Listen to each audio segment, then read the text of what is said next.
Bloco 2, função social do ensino e processos de aprendizagem.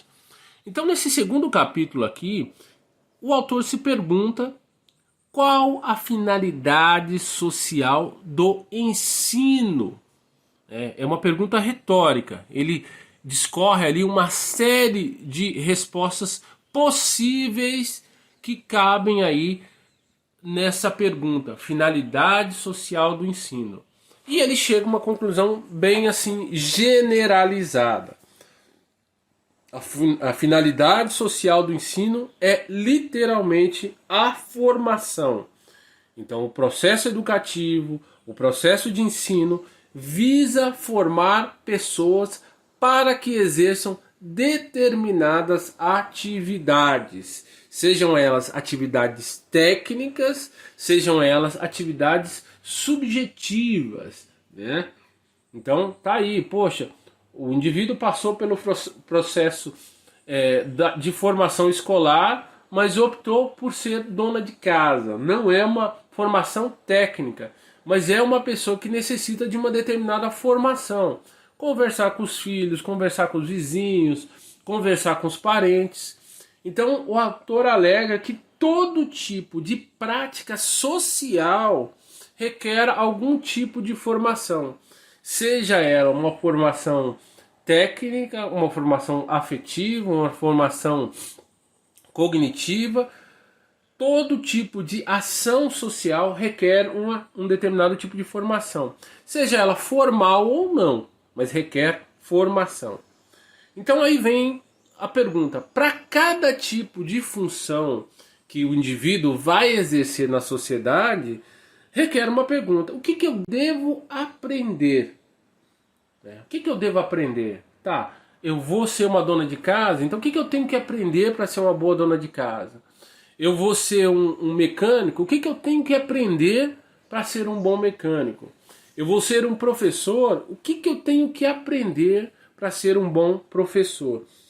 Né?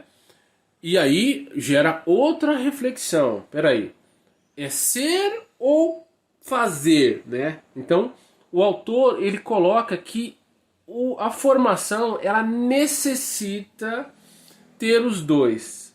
O saber fazer, que é o componente técnico. Então, se eu vou exercer atividade de mecânico, eu preciso saber fazer um motor, eu preciso saber alinhar um carro, eu preciso saber trocar um óleo. É o fazer. Mas o mecânico também é um ser. Então, a pessoa do mecânico vai conversar comigo, a pessoa do mecânico vai ter a paciência de me explicar qual o defeito do carro. Então o mecânico também tem uma inserção social. Ele precisa se comunicar com as pessoas, ele precisa entender afetividades, ele precisa ser simpático, ele precisa atrair novos clientes, ele precisa ser compreensivo e ele também precisa de um processo educativo, um processo de ensino-aprendizagem. Como é que um mecânico vai explicar para o seu cliente a necessidade de trocar um rolamento, de trocar uma correia dentada? Então ele precisa também exercer essa atividade de ensino. Então o autor ele começa a discorrer de maneira muito didática e compreensível que o saber fazer não está dissociado do ser. O mecânico bom, ele precisa não só saber fazer o motor, mas ele também precisa ser um bom comunicador, um bom educador, para convencer o seu cliente da necessidade daquela intervenção no motor, aquela intervenção técnica no motor. Então compreende os dois. Então o autor estabelece, olha, precisa de técnica sim, mas precisa da parte emocional, precisa da parte afetiva e precisa da parte intelectual. Então, qual que é a primeira conclusão que nós temos aqui sobre a finalidade do ensino, finalidade social do ensino? É que o ensino requer o quê? Atenção à diversidade. Então, repetindo, a primeira conclusão a respeito do que se deve aprender, de das questões relacionadas ao conhecimento é que nós precisamos ter atenção à diversidade. Página 33. Quer compreender melhor sobre o que ele está falando sobre diversidade? Vá lá na página 33. Né? Diversidade é isso. Nós precisamos ampliar os leques de conhecimento. Então, não é apenas ser, eu sou professor. Não. Você precisa aprender tecnicamente falando, a ser professor. Precisa medir tempos de aula, planejamento, precisa de conhecimento técnico, conhecimento afetivo de como distribuir os alunos em sala de aula, como avaliar os processos educativos, fazer um feedback sobre sua prática educacional. Então, tudo isso são conhecimentos diversos.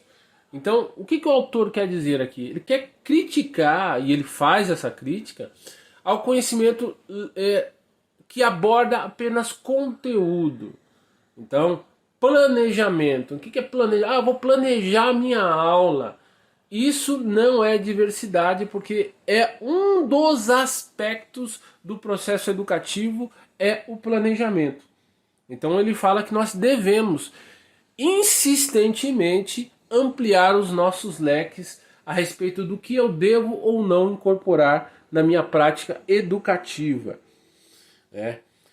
Nós devemos entender de família? Sim, devemos entender de família. O professor deve entender sobre família. Ah, não, mas o meu papel é o conhecimento, não é família. Mas se você não entender de família, você não entra naquele item lá das variáveis que interferem diretamente no processo educativo em sala de aula.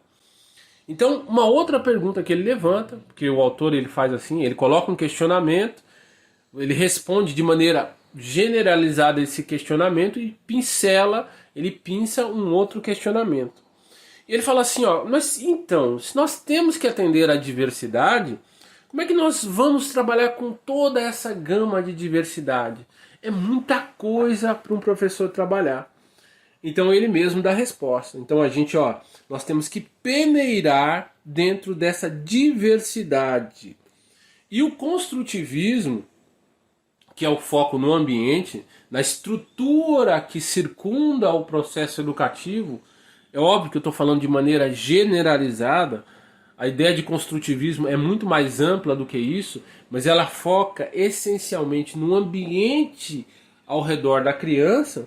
É um excelente meio de nós peneirarmos dentro dessa diversidade que nós temos o que é mais importante em cada um dos processos educacionais.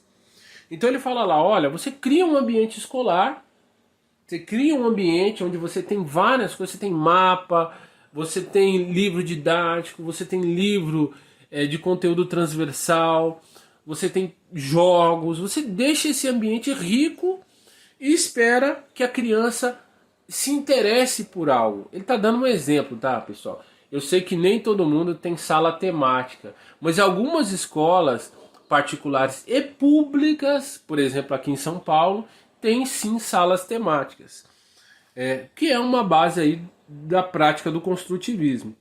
Então, uma vez que essa sala temática esteja aberta, a criança ela vai ser atraída no que tem mais significado para ela. E aí ele fala da aprendizagem significativa. O professor expõe a criança nesse ambiente rico e pincela o que ela se interessa. Na diversidade, cada criança vai se interessar por um tipo. E é fato. Então, numa brinquedoteca, por exemplo, você espalha vários tipos de brinquedos e as crianças têm interesses muito distintos.